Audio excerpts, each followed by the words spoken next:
The world you live in is not built to reward kindness. It is structured to consume it. Every smile you offer, every act of generosity, every attempt to be soft toward others is not recognized as nobility. It is recognized as vulnerability. And vulnerability, in a world where everyone is fighting for an edge, is blood in the water. The compassionate are treated like stepping stones. The gentle-hearted are drained until they are empty. The people who bend too easily become the very ladders that others climb to the top. But those who master distance, who project an aura of ice, who learn to sever emotion from strategy, those individuals become the untouchable, the figures others cannot manipulate, the forces others cannot ignore. If you look around carefully at any position of influence, whether it is politics, corporate power, or even the subtle hierarchies of relationships, you will rarely find those who led with softness. You will find instead those who knew when to conceal, when to restrain, when to sharpen themselves into figures so unreadable that others feared to misstep. Coldness is not cruelty. It is not malice. It is the armor that prevents you from being someone else's pawn. It is the ability to walk through life on your own terms, commanding obedience not because you beg for it, but because others instinctively sense it would be dangerous not to give it. Consider this reality. When you radiate warmth, you broadcast every part of yourself. People quickly learn what calms you, what angers you, what pressures you, what persuades you. You think you're being authentic, but in truth, you are handing out a detailed manual on how to use you. They can tug at your guilt, manipulate your generosity, weaponize your compassion until you are drained and discarded. But when you are difficult to read, when your reactions are restrained, when you can listen without revealing what you're thinking, you become unpredictable. And unpredictability is power.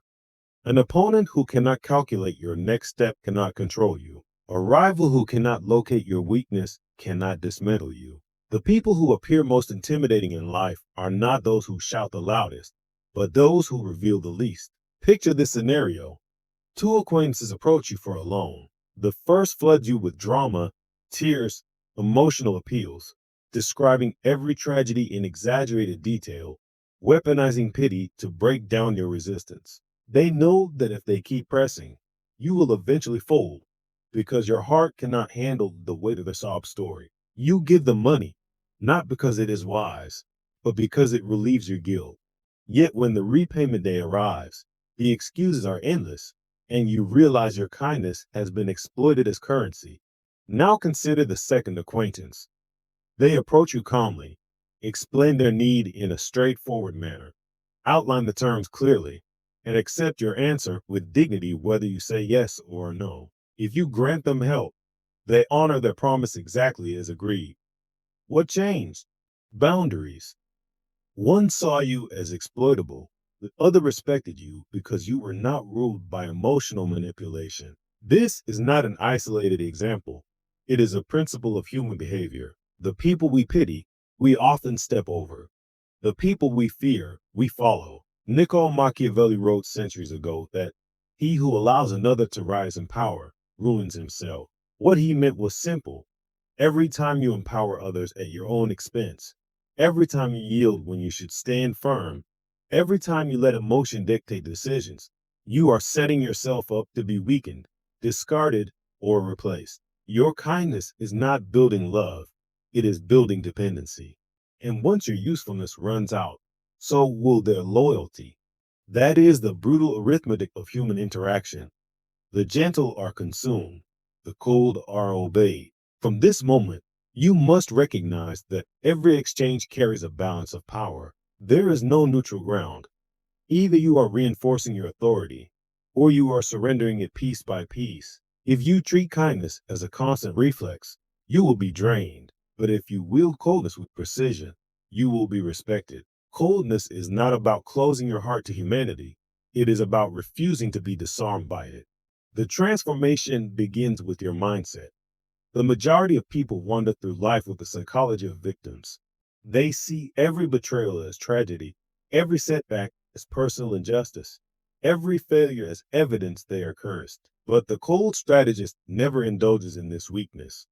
They ask not, why me? But how do I turn this into advantage? Betrayal becomes intelligence gathering, proof of who cannot be trusted. Failure becomes data, information that guides the next move. Heartbreak becomes a ledger, calculating the true cost of misplaced vulnerability. Where others sink into grief, the cold strategist sees new coordinate on the map of power. Life is not happening to them. It is happening for them to exploit. And in this lies the great divide between those who stagnate and those who ascend. Every time something unpleasant happens, you face a choice. You can collapse into self pity, bleeding energy into emotions that make you weaker, or you can step back, analyze the pattern, and adapt. Victimhood belongs to those who cling to warmth. They want sympathy, validation, comfort. But comfort is an opiate. It soothes you in the moment while it chains you permanently to mediocrity. The cold thinker rejects comfort in exchange for clarity. They don't drown in what ifs. They calculate what next. They study people like a scientist studies weather, observing the cycles, predicting the storms, positioning themselves to endure or even benefit when others are blindsided. When a friend deceives them, they do not lash out. They quietly take note. When an enemy attempts sabotage, they do not rage. They reposition silently, using the betrayal as free insight into the enemy's methods. This is the cold genius mindset. Every sting becomes a lesson, every blow becomes conditioning, every insult becomes a sharpened blade hidden for later use. Emotions, in this framework, are nothing but saboteurs. Think about your own past. How many decisions have been poisoned because you acted out of anger, out of fear, out of desire, or out of misplaced love? Emotions are relics of survival in primitive times, designed for caves and tribal conflicts, not for modern negotiations, contracts, politics, or the complexities of today's world. Anger clouds logic. Lust overrides strategy. Compassion blinds you to manipulation. Emotions beg you to chase comfort, but comfort is weakness. Results, however, are neutral. They do not lie. They do not bend to your hopes. They simply reveal what is. The cold strategist trusts outcomes, not feelings. If the results show disrespect, then the truth is disrespect, no matter how much love you believe exists. If the results show betrayal, then betrayal is the reality, no matter how convincing the apologies sound. Feelings can be fabricated, results cannot. This is why the truly powerful cut quickly. They do not linger in relationships that drain them. They do not cling to business deals that weaken them. They do not nurture friendships built on dependency. They sever ties as soon as the results prove useless. Machiavelli observed that men are driven either by love or by fear, and he knew what modern society still struggles to admit. Love is fragile, love is conditional, love is easily manipulated. Fear, on the other hand, is pure. Fear does not pretend. Fear is consistent. Fear commands obedience where love falters. To embrace coldness is not to destroy your capacity for love, but to place fear, respect, and power above it as the pillars of your existence. You can love privately, but in the arena of power, fear is the language most respected, and perhaps the greatest weapon of the cold is silence. Most people despise silence. They scramble to fill it, exposing themselves with every extra word. They confess too much, negotiate against themselves, volunteer weaknesses they never needed to reveal. But silence is the pause that makes others unravel. In a negotiation, the first one to break silence almost always loses because they are showing they cannot tolerate pressure. But if you can sit calmly in the stillness, your silence becomes the blade pressed gently against the throat of the other person. They will stutter, they will reveal, they will offer more just to make the silence end. It is dominance without confrontation, authority without shouting, power without aggression. Silence magnifies every word you eventually choose to speak because scarcity makes it precious. Imagine being asked a question designed to corner you. Instead of scrambling for an answer, you pause. You hold their gaze. You let the silence stretch until they begin to question themselves. When you finally respond, your words carry the weight of stone. Or picture someone making an unreasonable demand. Instead of defending yourself with long justifications, you let their words echo in the silence. The absurdity becomes self-evident. They retreat, often before you've spoken a single word. Silence forces people to expose their true selves. It makes them negotiate against their own interests.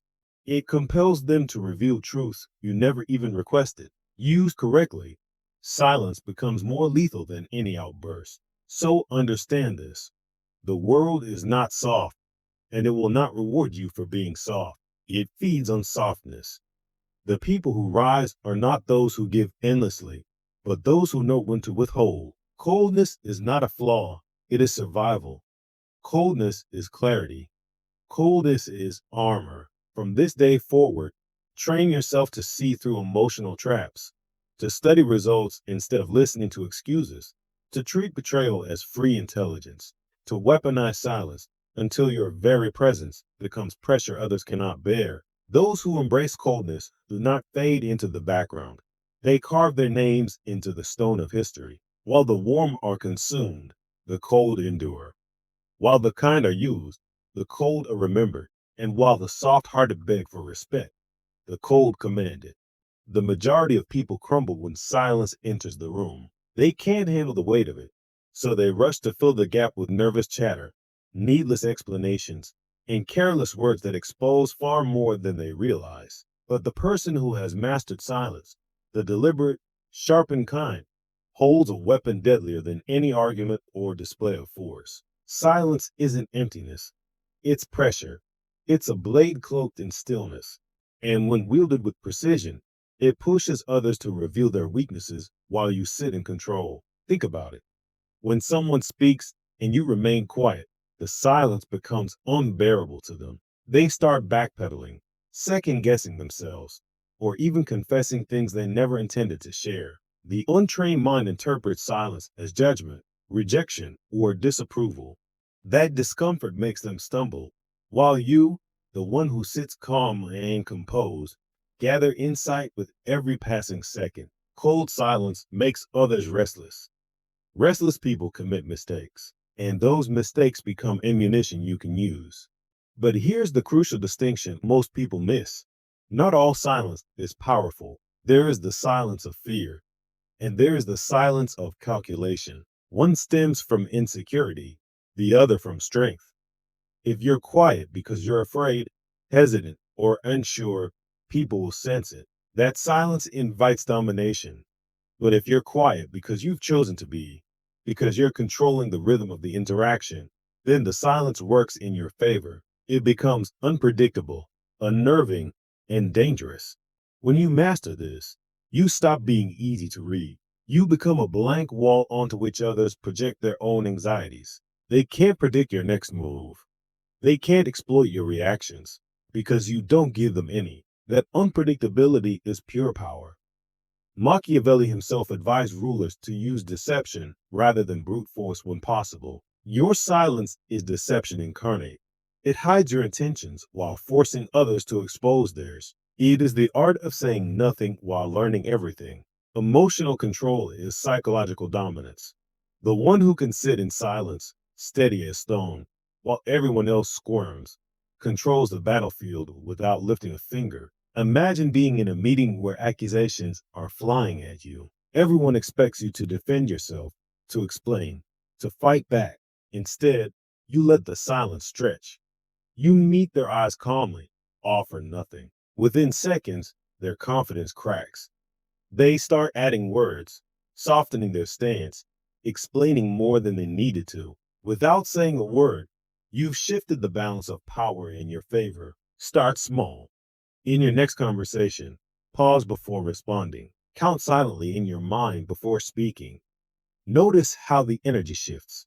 Notice how much more gravity your words carry after that pause. Silence makes people lean in, hungry for what comes next. Used correctly, your silence becomes both shield and sword. It intimidates those who oppose you and elevates you in the eyes of those who admire strength. Weak people will shrink around it. Strong minds will be intrigued. Your silence should feel like a storm waiting to break. That is its true menace. Affirm this to yourself. My silence cuts deeper than words. But silence is only one layer of power. Let's move deeper into something most people never grasp: the hidden architecture of power itself. Power doesn't just appear out of thin air. It's not an inheritance, a blessing, or random luck. Power is engineered. It's a system, and like any system, there is a formula behind it.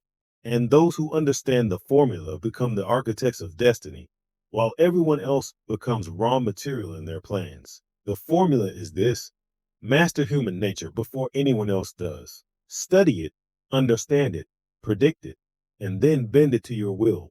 All human behavior, yours, mine, everyone's, boils down to two primal drives: fear and desire. Fear of loss, fear of humiliation, fear of abandonment, fear of pain, and desire for recognition, desire for wealth, desire for pleasure, desire for security. Strip away the masks, and you'll find that every action, every excuse, every performance in life comes back to these two engines. The cold strategist knows this and wastes no time on illusions. While ordinary people fall for appearances, the calculating mind reads beneath them. You want to know someone's truth? Watch what they brag about. A person who can't stop flaunting their wealth. What does that reveal? A deep insecurity about money. A man who insists on telling everyone how intelligent he is. He doubts his own mind. A woman who constantly talks about her popularity. She fears loneliness more than anything. The mask always exposes the wound. Once you know what drives someone, their core fear and their core desire, you hold the keys to controlling their behavior. You don't need to push them directly. You simply position yourself as the provider of their desire or the shield against their fear. Someone obsessed with independence, don't challenge it. Instead, reinforce their independence while aligning it with your goals. They'll follow willingly without realizing they're playing into your hands. Someone addicted to recognition, offer them validation selectively, and they'll chase your approval like a starving animal. Someone afraid of being left out, subtly withdraw your attention, and they'll cling harder than ever. This isn't manipulation in the childish sense. It's advanced strategy. It's communication in its sharpest form. You stop expecting people to act differently than they are, and instead, you leverage exactly who they are. Machiavelli said that rulers must adapt their conduct to the times. The same applies here. You don't use the same strategy on everyone. You tailor your approach to the unique fears and desires of the individual in front of you. That adaptability is the foundation of true control. Start applying this now. Choose 3 people in your life. Study them like experiments in a lab. Identify their greatest fear and their strongest desire. Don't ask them directly. You won't get an honest answer. Instead, watch what they complain about, what they envy, what they chase, what they avoid. Once you see it, you'll realize just how predictable people really are. And once people become predictable to you, they become controllable. Whisper this affirmation to yourself: I calculate power. I never stumble into it. Now let's talk about something even more dangerous: your reputation. Reputation is not a decoration, it is armor. It walks ahead of you into every room, shaping opinions long before you open your mouth. It decides whether people treat you with caution or with carelessness. And here's the part most people misunderstand: your reputation is not about being liked, it's about being feared just enough to be respected. Being liked is fragile. It lasts only as long as people find you useful or entertaining. But respect built on strength lasts much longer. Respect comes when people know that crossing you has a cost. When your reputation is sharp enough, you don't have to fight every battle. You don't need to defend yourself every time. The mere thought of consequences does the work for you. That is efficiency. Now, many try to build reputation by being loud, aggressive, or constantly threatening. That's childish. True power doesn't shout, it whispers. It doesn't need to prove itself. The most dangerous person in a room is often the one who says the least, the one who doesn't rush to display strength, but who everyone suspects is capable of devastating moves if provoked. That aura comes not from words, but from consistent behavior. Here's how to build it: keep your word, even when it costs you. Never make empty threats. Do more than you talk about. Don't waste energy reacting to petty insults. And when someone crosses you, don't lash out emotionally. Strike once, with precision, in a way they will never forget. People will start to whisper. They will begin to recognize that you're not like the rest. You're not predictable. You're not safe to play games with. That's when your reputation begins working for you. But be careful. Your reputation isn't built only by your own actions. It's also shaped by association. Machiavelli himself pointed out that a ruler's intelligence can be measured by the quality of the advisors he surrounds himself with. Who you align yourself with is a mirror of your standards. If you're seen among the incompetent, people will assume you're incompetent. If you're surrounded by weak people, they'll assume weakness clings to you. But if you're seen with sharp, respected, disciplined individuals, that strength bleeds into your own image. This doesn't mean you isolate yourself. It means you're intentional. It means you guard your public associations the way you guard your reputation. Your presence should unsettle mediocrity. Lazy people should feel nervous around you, not because you insult them, but because your discipline highlights their lack of it. Weak people should hesitate before wasting your time. Build a presence that intimidates without speaking. Let your reputation arrive before you, and let it do half the work of control for you. Affirm this. My reputation shields me before I speak. Finally, we reach the supreme power principle, frame control. The one who defines the terms of the interaction wins the interaction. Most people don't realize they're always walking into someone else's frame. They're reacting to other people's complaints, answering other people's questions, defending themselves against accusations that were never fair to begin with. That's surrender before the game even begins. The cold strategist never accepts someone else's frame. They don't argue within the box handed to them. They redraw the box entirely. Someone comes to you, accusing you of a mistake, expecting you to explain yourself. Instead of groveling, you shift the focus. What do you think is the best solution moving forward? Just like that, the frame changes. It's no longer about your mistake. It's about solutions where you're suddenly in the leadership role. Or take urgency. Someone pressures you, saying, I need your decision right now. That's their frame. Rush, speed, anxiety. You calmly respond, I want to give this the attention it deserves. I'll get back to you when I've reviewed it properly. Suddenly, the frame isn't speed, it's quality. You've taken control. The person who controls the frame always controls the outcome. Frame control extends beyond words. It's about setting the tone in relationships, negotiations, and conflicts. Instead of chasing someone who pulls away, you create value so they feel compelled to return. Instead of engaging in emotional drama, you keep the frame fixed on facts, strategy, and outcomes. In every situation, you decide what the real conversation is about. Others may scream, plead, or manipulate, but you remain steady, controlling the narrative from start to finish. Machiavelli's wisdom was simple. The wise act swiftly, while the foolish react slowly. The deeper truth is this. The wise man sets the frame before anyone else has a chance. The fool accepts someone else's rules and then struggles endlessly within them. Coldness grants you the distance to see these frames clearly.